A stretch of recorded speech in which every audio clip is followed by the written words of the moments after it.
Assalamualaikum warahmatullahi wabarakatuh. Salam semuanya. Perkenalkan, nama saya Novi Armandi, mahasiswa PPG Universitas Pancasakti Tegal, Angkatan 4. Saya jurusan Bahasa Indonesia. Kali ini, saya akan menyajikan video pembelajaran. Selamat menyaksikan.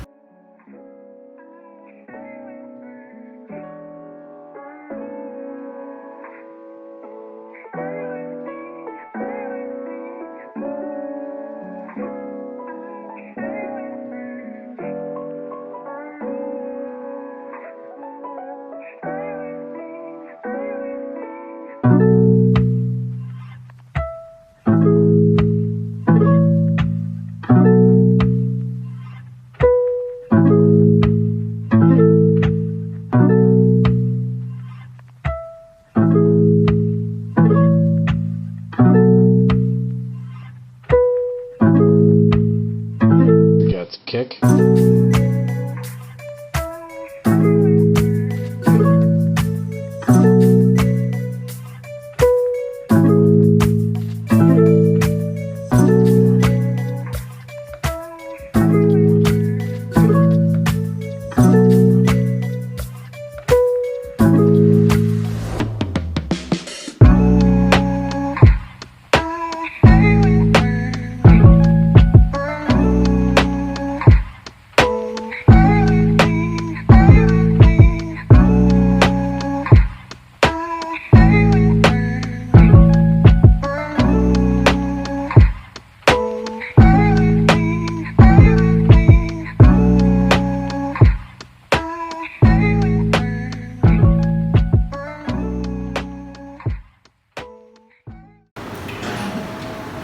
Stand up, please. Greeting to our teacher.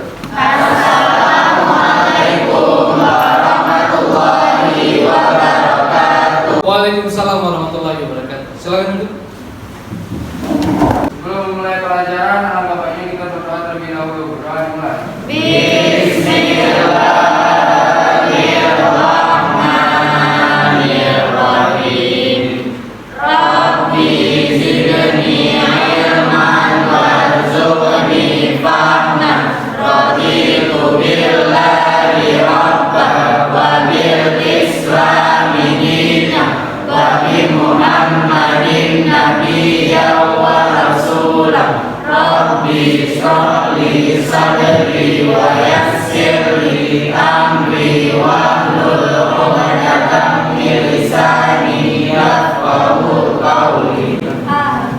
Selamat siang semuanya. Bagaimana kabarnya, sehat? Siapa kira-kira yang tidak hadir hari ini? Muhammad Puji Mukriza, Pak. Muhammad Puji. Kenapa Muhammad Puji? Sakit, Pak. Sakit. Sama Anissa Utami. Sama Anissa. Kita doain aja ya, Anissa sama Puji sehat ya. Dan bisa bergabung di kelas sama kita lagi. Biar lebih semangat pembelajaran kita cek semangatnya dulu ya. Bahasa Indonesia Selalu di hati, selalu dinanti. ya, alhamdulillah. Siapa yang kira-kira masih ingat materi kita sebelumnya? Ya, silakan Nabi. Kalau nggak salah ciri-cirinya seperti expert, Pak. Ya, mantap, tepuk tangan buat Nabi. Siapa yang masih ingat yang lain? Ya, silakan.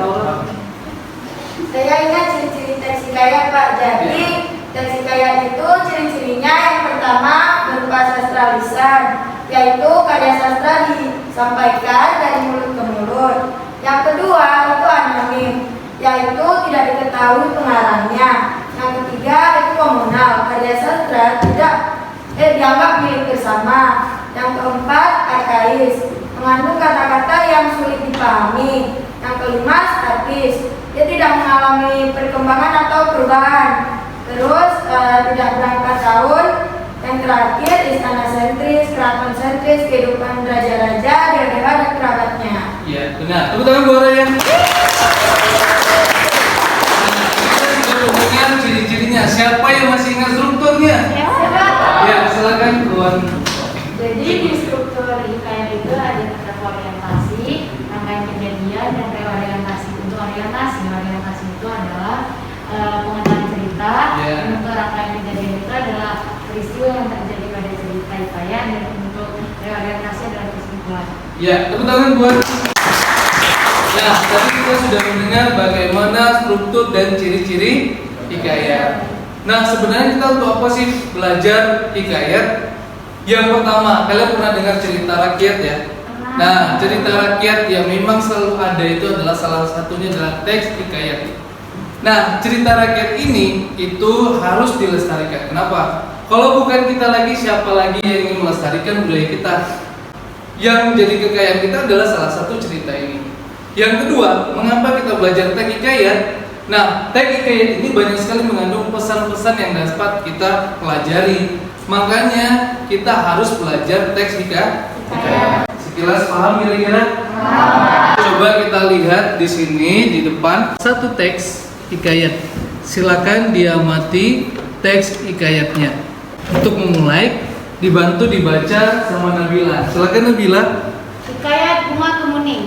Iya. Dahulu kala ada seorang raja yang memiliki 10 orang putri yang cantik-cantik. Sang raja dikenal sebagai raja yang bijaksana, tetapi ia terlalu sibuk dengan kepemimpinannya. Karena itu ia tidak mampu untuk mendidik anak-anaknya. Istri sang raja sudah meninggal ketika melahirkan anaknya yang bungsu, sehingga anak sang raja diasuh oleh inang pengasuh. Putri-putri raja menjadi manja dan nakal. Mereka hanya suka bermain di danau. Mereka tak mau belajar dan juga tak mau membantu ayah mereka. Pertengkaran sering terjadi di antara mereka. Ke-10 putri itu dinamai dengan nama-nama warna. Putri sulung bernama Putri Jambon, adik-adiknya dinamai Putri Jingga, Putri Mila, Putri Hijau, Putri Kelabu, Putri Orange, Putri Merah, Merona, dan Putri Kuning. Baju yang mereka pun berwarna sama dengan nama mereka. Dengan begitu, sang raja yang sudah tua dapat mengenali mereka dari jauh. Meskipun kecantikan mereka hampir sama, si bungsu Putri Kuning sedikit berbeda. Ia tak terlihat manja dan nakal. Sebaliknya, ia selalu riang dan senyum ramah kepada siapapun. Ia lebih suka berpergian dengan inang pengasuh daripada dengan kakak-kakaknya. Pada suatu hari, raja hendak pergi jauh. Ia mengumpulkan semua putri-putrinya. Aku hendak pergi jauh dan lama. Oleh-oleh apakah yang kalian inginkan? Tanya raja. Aku ingin perhiasan yang mahal, kata Putri Jambon. Aku mau kain sutra yang berkilau-kilau, kata Putri Jingga. 9 anak raja meminta hadiah yang mahal-mahal pada ayahanda mereka. Tetapi lain halnya dengan Putri Kemuning. Ia berpikir sejenak lalu memegang lengan ayahnya sambil berkata, "Ayah, aku hanya ingin ayah kembali dengan selamat," katanya. Kakak-kakaknya tertawa dan malah mencemoohkannya. "Anakku, sungguh baik perkataanmu. Tentu saja aku akan kembali dengan selamat dan kubawakan hadiah indah buatmu," kata sang raja. Tak lama kemudian, sang raja pun pergi. Ya, stop. Dilanjutkan dengan Haura. Silakan. Selama sang raja pergi, para putri semakin nakal dan malas. Mereka sering membentak inang pengasuh dan menyuruh pelayan agar menuruti mereka. Karena sibuk menuruti permintaan para putri yang rewel itu, pelayan tak sempat membersihkan taman istana. Putri Kuning sangat sedih melihatnya karena taman adalah tempat kesayangan ayahnya. Tanpa ragu, Putri Kuning mengambil sapu dan mulai membersihkan taman itu. Daun-daun kering dirontokkannya, rumput liar dicabutnya, dan dahan-dahan pohon dipangkasnya hingga rapi. Semula inang pengasuh melarangnya, namun Putri Kuning tetap berkeras mengerjakannya. Kakak-kakak Putri Kuning yang melihat adiknya menyapu tertawa keras-keras. "Lihat, tampaknya kita punya pelayan baru," kata seorang di antaranya. "Anakku yang rajin dan baik budi, ayahmu tak mampu memberi apa-apa selain kalung batu hijau ini. Bukannya warna kuning kesayanganmu," kata sang raja. Raja memang sudah mencari-cari kalung batu kuning di berbagai negeri, namun benda itu tak pernah ditemukannya. "Sudahlah ayah, tak mengapa, batu hijau pun cantik. Lihat, serasi benar dengan bajuku yang berwarna kuning," kata Putri Kuning. "Yang penting ayah sudah kembali, akan kubuatkan teh hangat untuk ayah," ucapnya lagi. Ketika Putri Kuning sedang membuat teh, kakak-kakaknya berdatangan. Mereka ribut mencari hadiah dan saling memamerkannya. Tak ada yang ingat pada Putri Kuning, apalagi menanyakan hadiahnya. Keesokan hari, Putri Hijau melihat Putri Kuning memakai kalung barunya. "Wahai adikku, bagus benar kalungmu. Seharusnya kalung itu menjadi milikku karena aku adalah Putri Hijau," katanya dengan perasaan iri. "Ayah memberikannya padaku, bukan kepadamu," sahut Putri Kuning. Mendengarnya, Putri Hijau menjadi marah. Ia segera mencari saudara-saudaranya. "Kalung itu milikku, namun ia mengambilnya dari saku ayah. Kita harus mengajarnya berbuat baik," kata Putri Hijau. Mereka lalu sepakat untuk merampas kalung itu. Tak lama kemudian, Putri Kuning muncul. Kakak-kakaknya menangkapnya dan memukul kepalanya. Tak disangka, pukulan tersebut menyebabkan Putri Kuning meninggal. "Astaga, kita harus menguburnya," seru Putri Jingga. Mereka beramai-ramai mengusung Putri Kuning lalu menguburnya di taman istana. Putri hijau ikut mengubur kalung batu hijau karena ia menginginkan lagi sewaktu raja mencari putri kuning. Tak ada yang tahu kemana putri itu pergi, kakak-kakaknya pun diam seribu bahasa. Raja sangat marah. "Hai para pengawal, cari dan temukanlah putri kuning," teriaknya. Tentu saja tak ada yang bisa menemukannya. Berhari-hari, berminggu-minggu, berbulan-bulan, tak ada yang berhasil mencarinya. Raja sangat sedih. "Aku ini ayah yang buruk," katanya. "Biarlah anak-anakku kukirim ke tempat jauh untuk belajar dan mengasah budi pekerti." Maka ia pun mengirimkan putri-putrinya untuk bersekolah di negeri yang jauh. Raja sendiri sering termenung-menung di taman istana, sedih memikirkan putri kuning yang hilang tak berbekas. Suatu hari, tumbuhlah sebuah tanaman yang di atas kubur putri kuning. Sang raja heran melihatnya. "Tanaman apakah ini?" "Batangnya bagaikan jubah putri, daunnya bulat berkilau bagai kalung batu hijau. Bunganya putih kekuningan dan sangat wangi. Tanaman ini mengingatkanku pada putri kuning. Baiklah, kuberi nama ini Kemuning," kata raja dengan senang. Sejak itulah bunga kemuning mendapatkan namanya. Bahkan bunga-bunga kemuning bisa digunakan untuk mengharumkan rambut, batangnya dipakai untuk membuat kotak-kotak yang indah, sedangkan kulit kayunya dibuat orang menjadi bedak. Setelah mati pun putri kuning masih memberikan kebaikan. Itu adalah cerita sekilas hikayat Kemuning, ya. Nah, di sini kita mencari nilai-nilai yang terdapat dalam hikayat. Apa jelaskan dulu di sini tujuan pembelajaran kita di hari ini apa saja? Yang pertama, kita bisa menentukan nilai-nilai ya yang terdapat di dalam hikayat dan termasuk isi yang dalam hikayat tersebut. Kemudian yang kedua, kita diharapkan dapat mempresentasikan hasil yang kita dapatkan berdasarkan bahasa kita dalam tulisan ya. Nilai-nilai yang di dalam hikayat tersebut sebenarnya sosial apa, nilai-nilai yang lain apa. Jadi kita lihat dulu yang pertama, dari cerita ini kita dapat nilai-nilai apa aja. Yang pertama, ini yang terdapat itu adalah nilai budaya. Konsepnya di sini adalah sebuah kerajaan. Bapak mau tanya dulu, kerajaan nilai budaya nggak? Iya. Iya. Makanya di sini masuk bagian dari budaya. Kalau kita lihat bahasa dari kutipan, tetapi ia terlalu sibuk dengan kepemimpinannya. Karena itu ia tidak mampu untuk mendidik anak-anaknya. Istri sang raja sudah meninggal ketika melahirkan anaknya yang bungsu. Nah, di sini sudah menggambarkan bahwa sebuah kerajaan itu ada raja di sini dengan istrinya. Berarti kita dapat menyimpulkan ada nilai budaya. Yang kedua, nilai moral. Kalau kita lihat di sini, anak-anak seharusnya diasuh dan diawasi oleh orang tuanya. Ini yang kita dapat tadi di dalam hikayat apa? Iya, lanjut kita lihat lagi kutipannya sekilas. Nah, di sini putri-putri raja menjadi manja dan nakal. Nah, sini bagian dari nilai-nilai moral yang kita dapat. Jadi kita jangan sampai kejadian seperti itu. Selanjutnya nilai sosial. Nilai sosial kalau kita lihat tadi, nah tidak terlihat perbedaan status sosial. Status sosial di sini berarti tidak melihat dari jenjang sosial kita, mau miskin, kaya dan sebagainya. Kalau kita lihat sini sebaliknya ia selalu riang dan tersenyum ramah. Dan itu ramah tadi bagian dari nilai sosial. Berarti sama orang lain itu harus ada hubungan baik, ya kan? Betul? Ya, selanjutnya kita lihat lagi konsep nilai suka membantu orang lain, dan ini juga bagian dari nilai amoral ya. Seperti ini kira-kira paham kira-kira untuk melihat nilai-nilainya. Nah, tapi di sini Bapak jelaskan juga apa itu nilai sosial, nilai politik yang kita jumpa nanti di dalam teks ini. Karena belum semuanya terdapat di dalam teks ini. Kita lihat di sini nilai-nilai apa saja yang terkandung di dalam sebuah hikayat. Kalau kita lihat sini ada nilai budaya atau sosial dulu lah. Sosial berarti hubungannya dengan masyarakat. Budaya hubungannya dengan ya agama, hubungannya ketuhanan. Kemudian pendidikan berarti ilmu. Kalau politik, kalau moral hubungannya ekonomi, hubungannya apa? Iya, kalau misalnya hukum hubungannya peraturan. Benar sekali. Kira-kira sudah paham? Paham. Ada pertanyaan sebelumnya? Saya Pak, Ya, silakan. bagaimana kita bisa paham untuk memahami isinya Pak? Ya, siapa yang menjelaskan? Ya, silakan bilang. Baik Pak, saya akan menjawab pertanyaan dari Santo. Jadi cara kita agar memahami isi teks hikayat itu, pertama kita baca dulu teks hikayatnya secara keseluruhan. Ya. Setelah itu kita ambil intisarinya, lalu kita abaikan saja kata-kata yang tidak penting atau disebut kata arkais. Terus kita dapat memahami isi teks hikayat tersebut dengan mudah. Ya, benar sekali tepuk tangan buat teman-teman. Jadi biar kita mudah untuk menjawab atau melihat nilai-nilainya dalam sebuah hikayat. Jadi kita harus memilih dulu kata-kata arkais. Jadi kalau kata-kata arkais yang sulit dipahami, kalian tinggalkan saja. Di tangan Bapak sudah ada undian, dan undian ini kita akan bentuk kelompok selanjutnya. Ya, kita akan membuat nilai-nilai dan bagaimana menentukan isi hikayat. Baik, sekarang kita lanjut dulu, nanti ya Bapak jelaskan.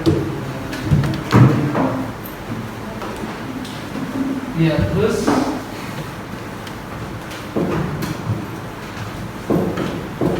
oke. Dan silakan duduk kembali.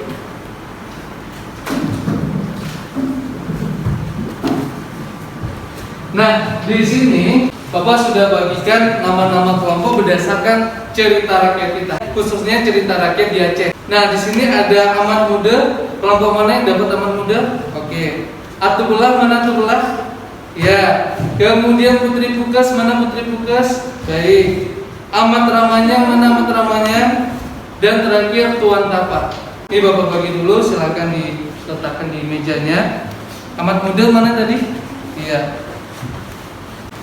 Atubelah. Taruh di atas mejanya. Ya. Kemudian Putri Pukas dan Amat Ramanya.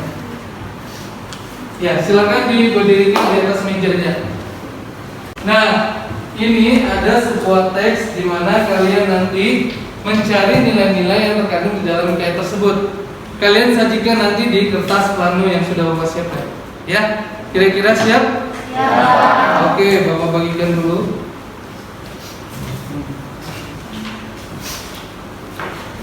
Oke. Udah dapat semuanya? Sudah dapat. Baik, ini Bapak akan bagikan kertas planonya.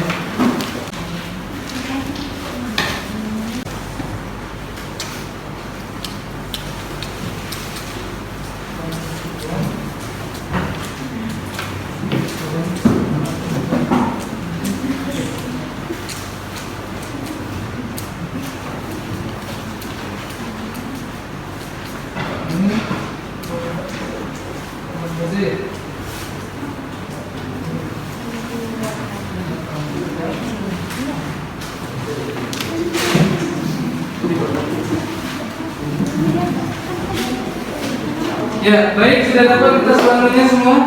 Dapat. Sudah ya. Silakan waktu pengerjaannya sekitar 15 menit. Silakan dikerjakan.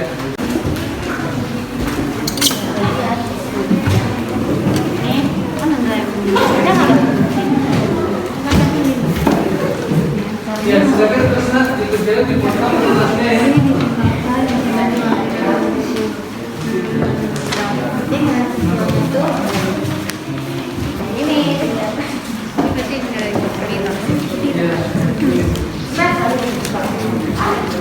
Ya, lem tunggu ya Bapak bagikan ya.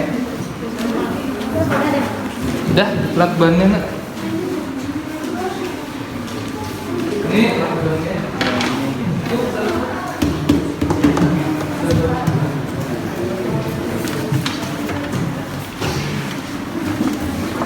Jangan, Pak, tadi benar-benar.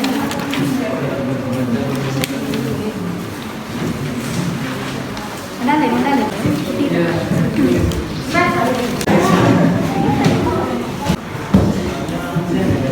Waktunya tinggal 5 menit lagi ya. Nah, yang sudah siap, silakan tempel di papan tulis. Silakan.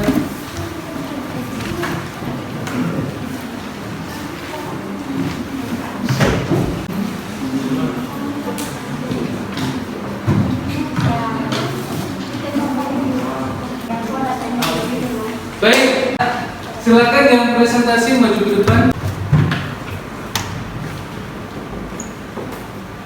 Ya, sekarang perwakilan kelompok lain untuk melihat penilaian hasil teman yang punya teman lain ya, kelompok lain ya. Silakan dikasih waktu sekitar 10 menit. Silakan.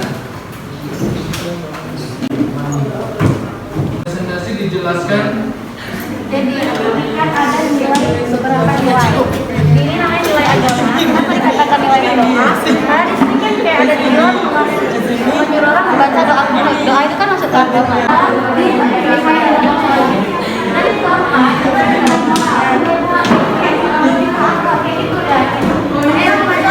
Waktunya sudah selesai, boleh balik pengunjungnya silakan.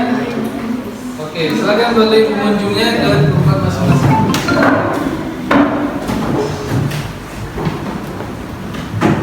Silakan Bapak kasih waktu diskusi sekitar 5 menit. Apa saja yang kalian dapatkan dari presentasi teman-teman lain? Silakan.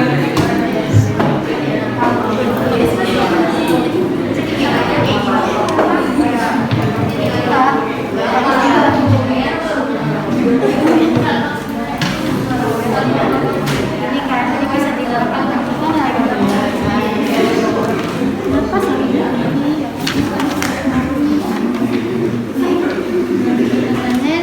kan ini maka di budaya itu kita latar menggunakan bahasa jadi kan kayak gitu dalam bisa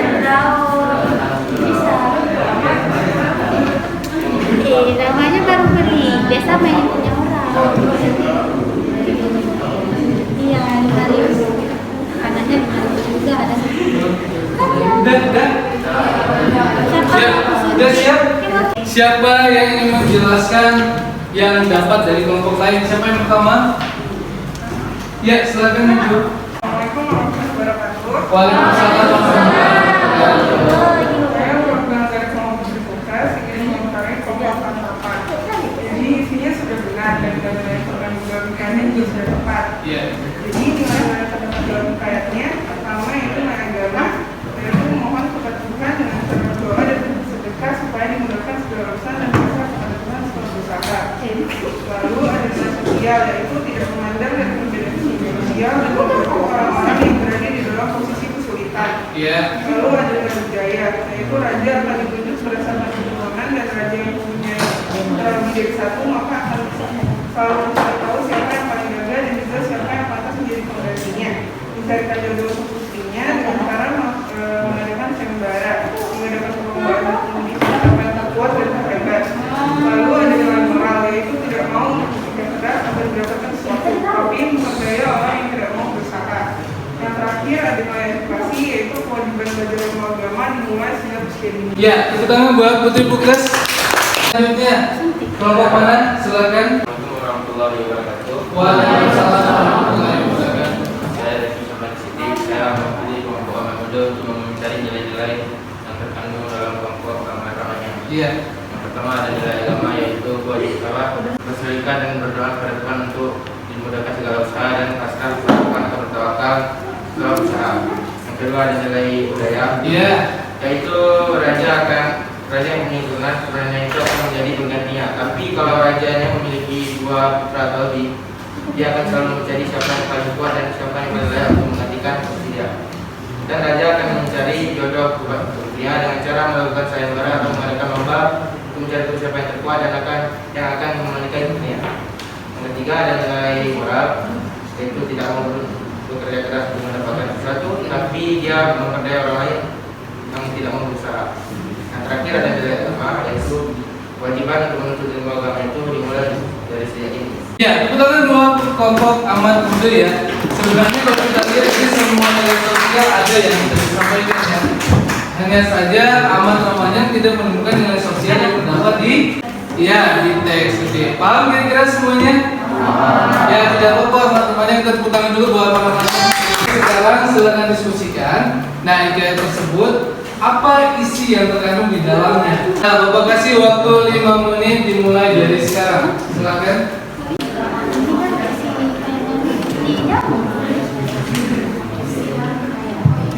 Jadi ya si kayaknya ini bilang kalau di sekolah dasar ini dia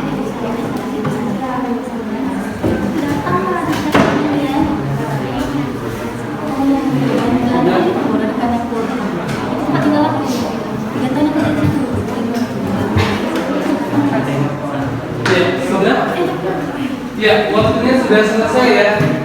Baik, kelompok mana yang mulai kira-kira apa isi yang terkandung di dalam cerita hikayat?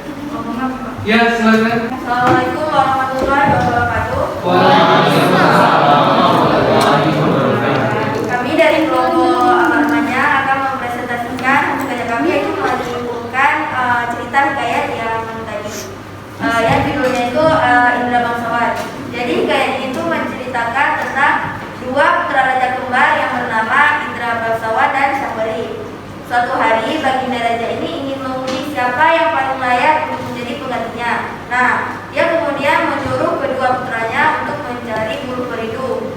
Di dalam perjalanan, kedua putranya ini terpisah karena terhalang oleh hujan dan badai yang sangat besar. Syahperi berhasil menolong putri Ratnasari dan dayang-dayangnya yang ditawan oleh Yabda. Akhirnya Syahperi menikah dengan putri Ratnasari.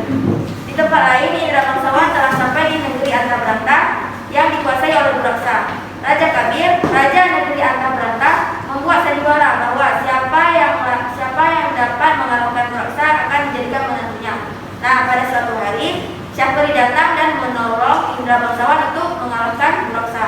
Akhirnya, Indra Bangsawan menikah dengan Putri Kemalasari, yaitu anak dari Raja Kabir, dan ingin dijadikan menantunya yang setelah membunuh Buraksa. Bagaimana teman-teman, ada yang ingin bertanya? Ya. Jadi sebenarnya saya bukan bertanya, tapi saya hanya bilang kalau sebenarnya apa yang dipaparkan oleh Khairat tadi udah betul, udah sama kayak kelompok kami. Terus bahasanya juga udah mudah dimengerti. Jadi kita semua mungkin sudah mengerti apa yang dipaparkan oleh kelompok Khairat tadi. Ya, tepuk tangan buat kelompok. Sekian dari kami, mohon maaf apabila ada kekurangan. Assalamualaikum warahmatullahi wabarakatuh. Waalaikumsalam warahmatullahi wabarakatuh. Kita sudah belajar bagaimana nilai-nilai, ya, menentukan nilai-nilai hikayat tersebut. Kemudian menentukan isi yang terkandung dalam cerita hikayat dengan bahasa kita sendiri. Tujuannya untuk apa? Biar mudah kita memahami teks hikayat tersebut. Kalau kita lihat hikayat ini muncul karena ini dari lama, ya, hikayat itu biasanya dari tahun 1949, ya. Jadi bahasanya pun bahasa lama. Jadi kalau kita lihat di sini, kita harus belajar bahasa tersebut. Nah, dengan cara apa? Dengan tadi kita sudah jelaskan, ya, bagaimana memahami isi dari sebuah hikayat. Yang pertama tadi, siapa yang masih ingat? Apa caranya biar kita bisa memahami hikayat? Baca keseluruhan. Ya, baca keseluruhan. Kemudian Ambil misalnya. ambil misalnya. Kemudian ya, baik. Kira-kira sudah paham semuanya? Nah, karena kita waktu juga sudah selesai, siapa yang bisa menyimpulkan pembelajaran kita? Silakan. Aura. Dari pembelajaran hari ini kita dapat menyimpulkan bahwa kita dapat dengan mudah memahami teks hikayat dengan cara memahami inti yang dibahas, mengabaikan kata-kata arkais, dan kita juga dapat menemukan nilai-nilai dalam teks hikayat, yaitu baik budaya, sosial, agama, moral, pendidikan, dan politik. Ya, tepuk tangan buat Aura. Ini kita sudah paham bagaimana memahami dan menentukan nilai-nilai yang terdapat dalam hikayat tersebut. Baik, selanjutnya Bapak akan serahkan ada tugas, ya, untuk di rumah. Silakan kerjakan nanti. Ini ada kertas, ya, soalnya ada soal. Silakan nanti soal ini dibagikan, ya. Soal ini dibagikan ke teman-teman. Kalian boleh kerjakan di rumah. Kalian boleh kumpulkan di pertemuan selanjutnya. Untuk materi selanjutnya itu kita masuk teks titisan. Silakan baca-baca. Karena kalau kalian baca-baca nanti pertemuan selanjutnya kalian bisa memahami untuk teks titisan. Nah, sampai di sini kira-kira paham semuanya? Paham. Baik, silakan ditutup pembelajaran kita. Bismillahirrahmanirrahim.